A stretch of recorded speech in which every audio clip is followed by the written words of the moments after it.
The Gossage Vardebedian papers. My dear Vardebedian, I was more than a bit chagrined today on going through the morning's mail to find that my letter of September 16th, containing my 22nd move, knight to the King's Fourth Square, was returned unopened due to a small error in addressing, precisely the omission of your name and residence. How Freudian can one get? Coupled with a failure to append postage.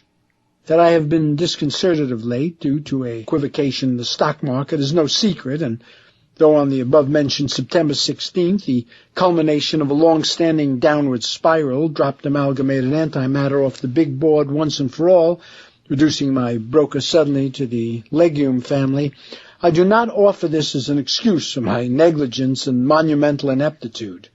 I goofed. Forgive me.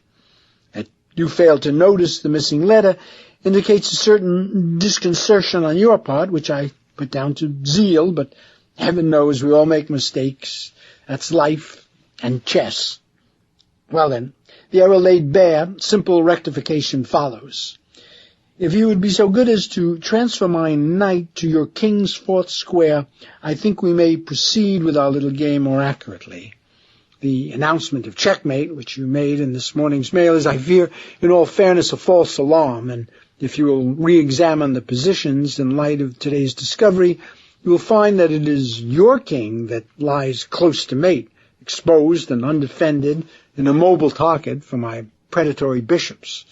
Ironic, the vicissitudes of miniature war. Fate, in the guise of the dead letter office, waxes omnipotent, and voila, the worm turns. Once again, I beg you accept sincerest apologies for the unfortunate carelessness, and I await anxiously your next move. Enclosed is my 45th move. My knight captures your queen. Sincerely, Gossage. Gossage. Received the letter this morning containing your 45th move. Your knight captures my queen, and also your lengthy explanation regarding the mid-September ellipsis in our correspondence. Let me see if I understand you correctly. Your knight, which I removed from the board weeks ago, you now claim should be resting on the King's Fourth Square owing to a letter lost in the mail 23 moves ago. I was not aware that any such mishap had occurred, and remember distinctly you're making a 22nd move, which I think was your rook to the Queen's Sixth Square, where it was subsequently butchered in a gambit of yours that misfired tragically. Currently, the King's Fourth Square is occupied by my rook, and as you are knightless, the dead letter office notwithstanding, I cannot quite understand what piece you are using to capture my queen with. What I think you mean, as most of your pieces are blockaded, is that you request your king be moved to my bishop's fourth square, your only possibility, an adjustment I have taken the liberty of making, and then countering with today's move, my 46th, wherein I capture your queen and put your king in check. Now your letter becomes clearer. I think now the last remaining moves of the game can be played out with smoothness and alacrity. Faithfully, Vardebedian. Vardebedian, I have just finished perusing your latest note, the one containing a bizarre 46th move dealing with the removal of my queen from a square on which it has not rested for 11 days. Through patient calculation, I think I have hit upon the cause of your confusion and misunderstanding of the existing facts. That your rook rests on the King's Fourth Square is an impossibility commensurate with two like snowflakes. If you will refer back to the 9th move of the game, you will see clearly that your rook has long been captured. Indeed, it was that same daring sacrificial combination that ripped your center and cost you both your rooks.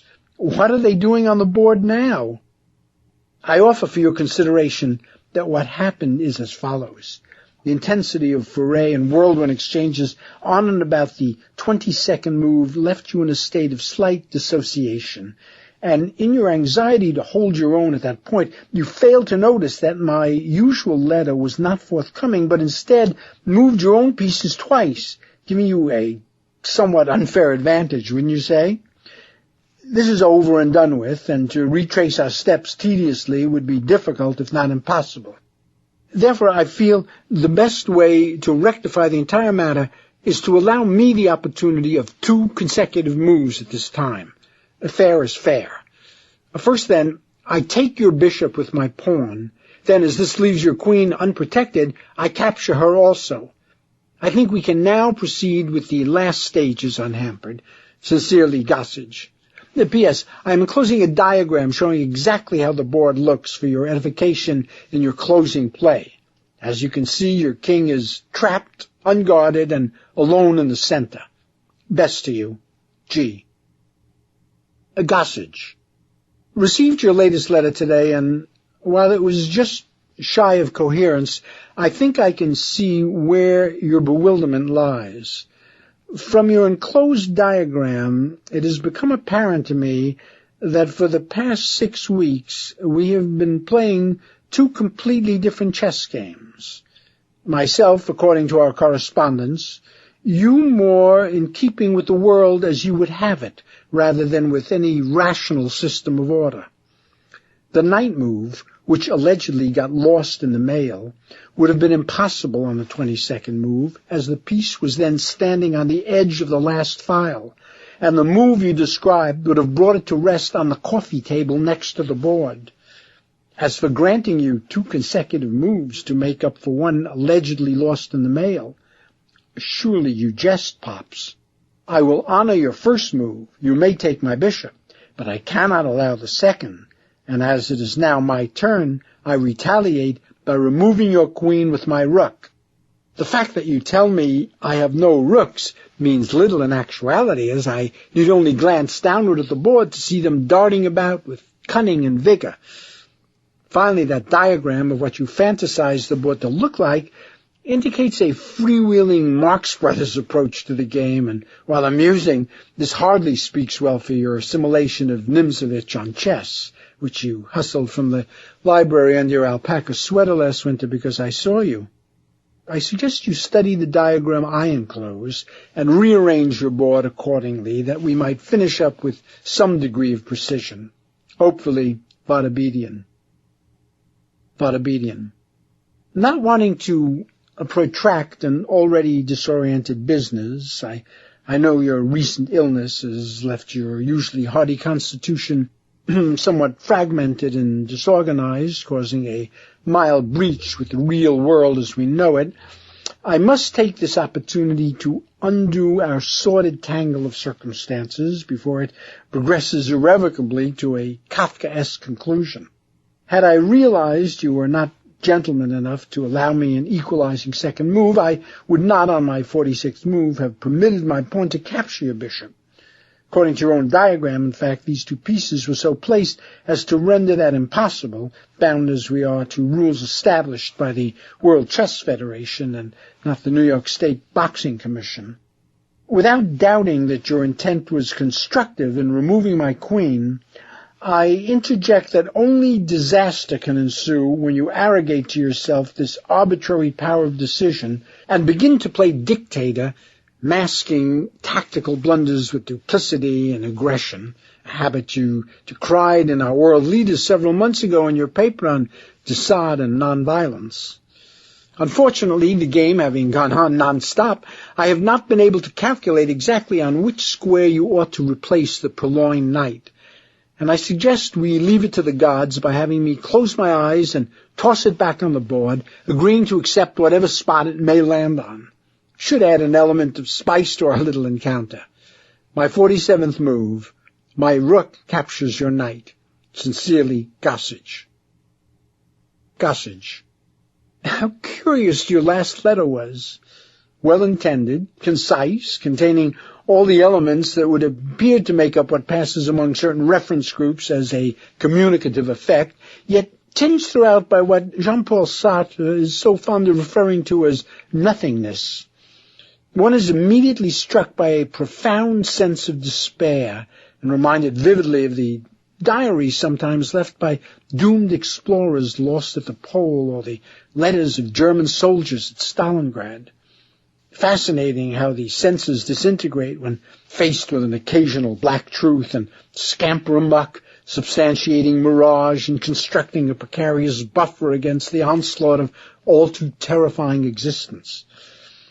Be that as it may, my friend, I have just spent the better part of a week sorting out the miasma of lunatic alibis known as your correspondence in an effort to adjust matters that our game may be finished simply once and for all. Your queen is gone. Kiss it off. So are both your rooks. Forget about one bishop altogether because I took it. The other is so impotently placed away from the main action of the game that don't count on it or it'll break your heart. As regards the knight, you lost squarely, but refused to give up. I have replaced it at the only conceivable position it could appear, thus granting you the most incredible brace of unorthodoxies since the Persians whipped up this little diversion way back when. It lies at my bishop's 7th square, and if you can pull your ebbing faculties together long enough to appraise the board, you will notice the same coveted piece now blocks your king's only means of escape from my suffocating pincer. How fitting your greedy plot be turned to my advantage. The knight, groveling its way back into play, torpedoes your endgame. My move is queen to knight 5, and I predict mate in one move. Cordially, Vardebedian. Vardebedian. Obviously, the constant tension occurred, defending a series of numbingly hopeless chess positions, has rendered the delicate machinery of your psychic apparatus sluggish, leaving its grasp of external phenomena jot flimsy. You give me no alternative but to end the contest swiftly and mercifully, removing the pressure before it leaves you permanently damaged. Knight, yes, knight, to queen 6. Check, Gossage. Gossage. Bishop to queen 5, checkmate. Sorry the competition proved too much for you, but if it's any consolation, several local chess masters have, upon observing my technique, flipped out. Should you want a rematch, I suggest we try Scrabble, a relatively new interest of mine, and one that I might conceivably not run away with so easily. Vardebedian. Vardebedian. Rook to knight 8, checkmate. Rather than torment you with the further details of my mate, as I believe you are basically a decent man, one day some form of therapy will bear me out, I accept your invitation to Scrabble in good spirits. Get out your set. Since you played white in chess and thereby enjoyed the advantage of the first move, had I known your limitations, I would have spotted you more, I shall make the first play. The 7 letters I have just turned up are O, A, E, J, N, R, and Z, an unpromising jumble that should guarantee, even to the most suspicious, the integrity of my draw. Fortunately, however, an extensive vocabulary, coupled with a penchant for esoterica, has enabled me to bring etymological order out of what to one less literate might seem a mishmash. My first word, zongero, look it up, now lay it out horizontally, the E resting on the center square. Count carefully, not overlooking the double word score for an opening move and the 50-point bonus for my use of all 7 letters. The score is now 116-0. Your move, Gossage.